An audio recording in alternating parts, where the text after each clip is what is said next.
வணக்கம். நேற்றைய நாளிலே கிளிநொச்சி பிரதேசத்தைச் சேர்ந்த ஒரு இளைஞனை பயங்கரவாத தடைச்சட்ட பிரிவினர் கைது செய்திருக்கிறார்கள். அந்த கைது சம்பந்தமாக தற்போது ஊடகங்களிலே பலதரப்பட்ட கருத்துக்களும் பரவி வருகின்றன. இதற்காக நீங்கள் ஒரு மூத்த வழக்கறிஞர் என்ற அடிப்படையிலே உங்களிடம் இந்த வினாவை நாங்கள் கேட்கின்றோம். தேர்தல் கால பகுதிகளிலே இந்த என்பிபி அரசாங்கமானது பயங்கரவாத தடையை உடனடியாக நாங்கள் எடுப்போம் என்று கூறி வந்த இந்த அரசாங்கம் தற்போது பயங்கரவாத தடை சட்டத்தை ஒரு ட்ரப் பாடகரின் மீது ஏவி விட்டிருக்கிறது. இது சம்பந்தமாக உங்களுடைய முழுமையான கருத்து? உண்மையிலேயே அது ஒரு மிக தவறான ஒரு விடயம். பயங்கரவாத தடை சட்டத்தின் கீழ் இவ்வாறான ஒரு ரப் பாடகரை கைது செய்தது துரதிருஷ்டவசமானது, மிகவும் சட்டத்துக்கு முரணானது என்றுதான் நான் பார்க்கின்றேன். பயங்கரவாத தடை சட்டத்திலே ஒரு இடம் சொல்லவில்லை ரப் பாடல் பாடுவது அல்லது விடுதலை புலிகளுடைய பாடல்களை இசைப்பது கூட தடையாக அதிலே சொல்லப்படவில்லை. விடுதலை புலிகளுடைய சின்னங்கள், விடுதலை புலிகளுடைய சீருடைகளை பயன்படுத்துவதைத்தான் அந்த பயங்கரவாத தடை சட்டத்தின் கீழ் தடை செய்திருக்கின்றார்கள்.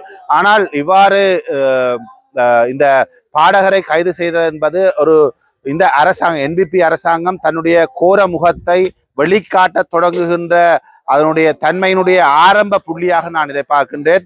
எதிர்காலத்திலே இன்னும் மிக மோசமாக இந்த ஜேவிபி அரசாங்கம் செயற்படுவதற்கான ஏது நிலைகள் தான் இப்பொழுது ஆரம்பித்திருக்கிறது என்றுதான் நான் கருதுகின்றேன். உண்மையிலே உங்கள் எல்லோருக்கும் தெரியும், என்பிபி என்கின்ற முகமூடியோடு இருக்கக்கூடிய ஜேவிபி எவ்வளவு கொடூரமாக அல்லது எவ்வளவு இனவாதமாக கடந்த காலங்களிலே செயற்பட்டது, யுத்த காலத்திலே செயற்பட்டது என்பது எங்கள் எல்லோருக்கும் எங்களுடைய மனங்களை விட்டு அது அகலவில்லை.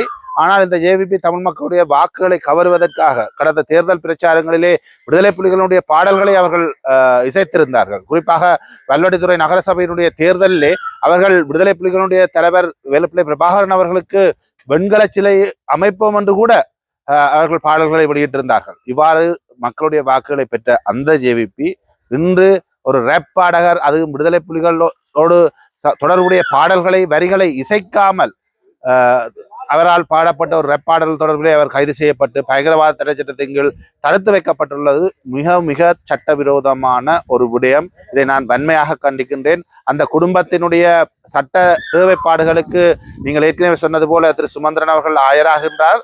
ஆனால் தேவைப்படும் பட்சத்தில் நாங்களும் அவருடன் இணைந்து இந்த அவருடைய சட்ட போராட்டத்துக்கு நாங்கள் வலுச்சேர்ப்பதற்கு நான் ஒரு சட்டத்திரணி என்ற ரீதியிலே நான் தயாராக இருக்கின்றேன்.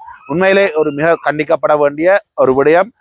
பயங்கரவாத தடை சட்டத்தின் கீழ் இவ்வாறான விடயங்கள் கையாளப்படுவது எதிர்காலத்திலே தமிழ் மக்கள் அல்லது தமிழ் அரசியல் கட்சிகள், தமிழ் உணர்வாளர்களுக்கான ஒரு எச்சரிக்கையாகத்தான் இதை பார்க்கின்றேன். அண்மையில் கூட சாந்தனுடைய மகன் ஒரு பாடல் பாடியதற்காக வெள்ளி நிலா விளக்கேற்றும் என்ற பாடலை பாடியதற்காக உடனடியாக மேடையிலே ஏறிய போலீசார் அந்த பாடலை பாடவிடாது தடுத்திருந்தார்கள். அதைத் தொடர்ந்து சாந்தனுடைய புதல்வர்களை போலீஸ் நிலையத்துக்கு அழைத்து விசாரணைகளை மேற்கொண்டிருந்தார்கள். அந்த பாடலில் கூட அவர்கள் புலி என்ற வார்த்தையை கூட தவிர்த்து விட்டுத்தான் அந்த பாடலை அவர்கள் இசைத்துக் கொண்டிருந்த போதும் அவர்கள் அந்த பாடல் இடைநிறுத்தப்பட்டது, அவர்கள் விசாரணைக்கு உட்படுத்தப்பட்டிருக்கிறார். இது ஒரு விடயத்தை தெளிவாக சொல்லுகிறது. தென்னிலங்கையில் இருக்கக்கூடிய இனவாதிகளை திருப்திப்படுத்துவதற்காக ஜேவிபி தன்னுடைய கோர முகத்தை மீண்டும் காட்டுவதற்கு தயங்கப் போவதில்லை, அல்லது தமிழ் மக்களுடைய உணர்வுகளை சிதைப்பதற்கான நடவடிக்கைகளை போலீசாரை ஏவி அவர்கள் எடுக்க போகின்றார்கள். அதை அவர்கள் பின்னிக்கப் போவதில்லை என்பதை ஆணித்தரமாக காட்டுகிறது. நாங்கள் அந்த சங்கீத்தோடு நாங்கள் தொடர்ந்தும் உறுதியாக இருப்பதற்கு தயாராக இருக்கிறோம். நாளைய தினம் சங்கீத்தை கைது செய்ததற்கு எதிராக கிளிநொச்சி மத்திய நகரிலே ஒரு பாரிய ஆர்ப்பாட்டம் ஒன்றை ஒழுங்குபடுத்தி இருக்கிறார்கள். அந்த ஆர்ப்பாட்டத்திலே உங்களுடைய பங்கு எப்படியாக இருக்கு? எங்களுடைய கட்சியினுடைய உறுப்பினர்கள், ஆதரவாளர்களை நான் அந்த போராட்டத்திலே பங்கு பெற்றுவதற்காக முழுமையாக அழைப்பேன். நிச்சயமாக எங்களுடைய பங்கும் இருக்கிறது. அதிலே நாங்கள் பொதுமக்களையும் நான் இந்த சந்தர்ப்பத்திலே அறைகூவல் விட்டு அழைக்கின்றேன். அந்த போராட்டத்திலே அவர்களும் கலந்து கொள்ள வேண்டும். ஏனென்றால் நாங்கள் எல்லோரும் ஒருவருக்கு அநீதி இழைக்கப்படுகின்ற பொழுது நாங்கள் மௌனமாக இருந்தால் அந்த அநீதியை நாங்கள் ஆதரிப்பவர்களாக மாறிவிடுவோம். அவனுடைய விடுதலைக்காக நாங்கள் போராடுகின்ற பொழுதுதான் நான் பயங்கரவாத தடை சட்டத்திலே கைது செய்யப்பட்ட போதும் எனக்காக நிறைய பேர் வந்திருந்தார்கள்.